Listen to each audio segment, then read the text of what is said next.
The Council of Indigenous Churches of Africa, CICA, which is a membership of over 1,000 churches across the continent, has thrown its weight behind government, saying they abhor confrontation and prefer offering support to build a bright future for the nation. One of the biggest African churches, the Johane Marange Apostolic Church, which draws its congregants from the length and breadth of Africa with over 1 million followers, is among those that have fully thrown their weight behind President Mnangagwa and government. Speaker after speaker at their annual Passover gathering at Mafararikwa Shrine in Marange last week on Saturday hailed the cordial relationship between the church and government.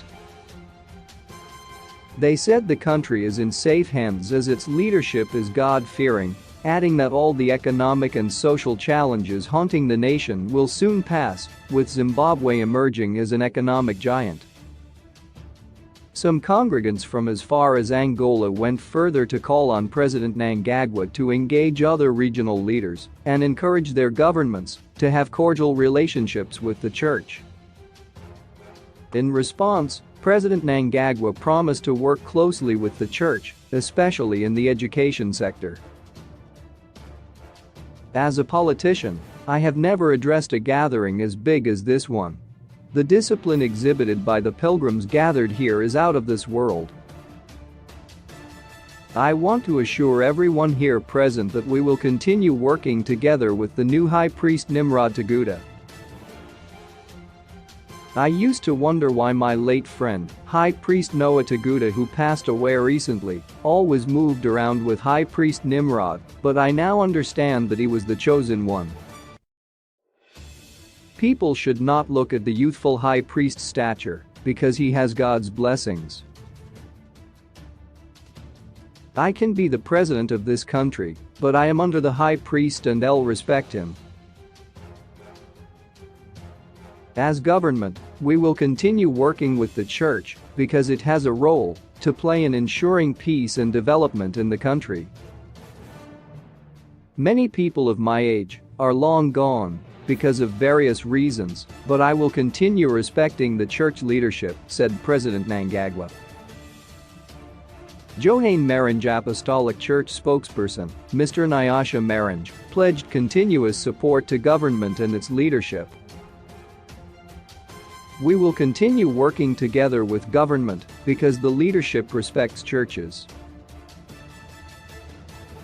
As Johane Marange followers, we were humbled by President Mnangagwa's gesture of being with us during our Passover gathering. This shows that he respects the church, and we want to assure government and the ruling ZANU-PF of our unwavering support. We also have a role to play in the economic development of this country, hence our investments in the education and agriculture sectors. Our relationship with government and ZANU-PF is well documented, and we are seeing a lot of infrastructural developments across the country.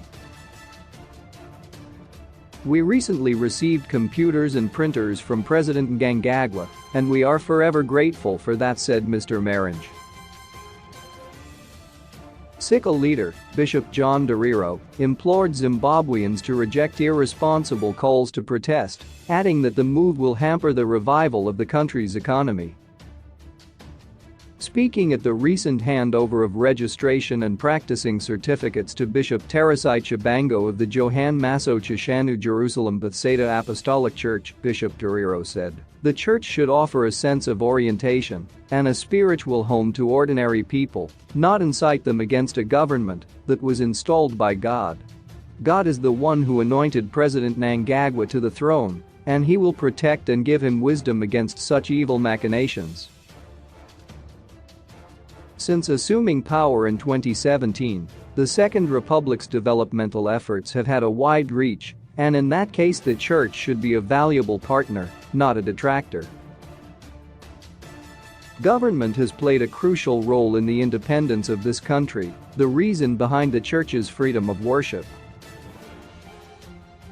This was not the case during the colonial era, as black people were not allowed to lead churches in preference of missionaries who were whites, he said. Bishop Torero added, "As we march towards the 2023 harmonized elections, there is concerted propaganda to portray our government as intolerant, corrupt and abusing human rights. The idea being to instigate hostile nations to maintain illegal economic sanctions that have caused untold suffering to the poor. The church should not partake in such evil deeds and instead support the government of the day, for the Bible, which is our constitution, directs us to do so." Bishop Torero said churches must support government's drive to eradicate child marriages, sexual abuse and gender-based violence in indigenous churches. The majority of apostolic sects in the province have earned themselves a bad reputation of promoting a culture that condones the use of violence, abuse of young girls and women, and sweeping the cases under the carpet. Bishop Torero said SICA will partner government to uncover abuses in the churches, help victims get justice, counseling and empowerment, start up PACs. The SICA, whose membership include Pentecostal, mainline and white garment churches and its partners, are also ready to assist the sects to build schools, clinics and universities for the benefit of their members and the communities they operate from. Bishop Torero said lack of an oversight structure and succession policy are prominent features in indigenous churches, precipitating factionalism, legal battle and brutal fights when founders or long-serving leaders die. This, he said, injures the name and integrity of the church.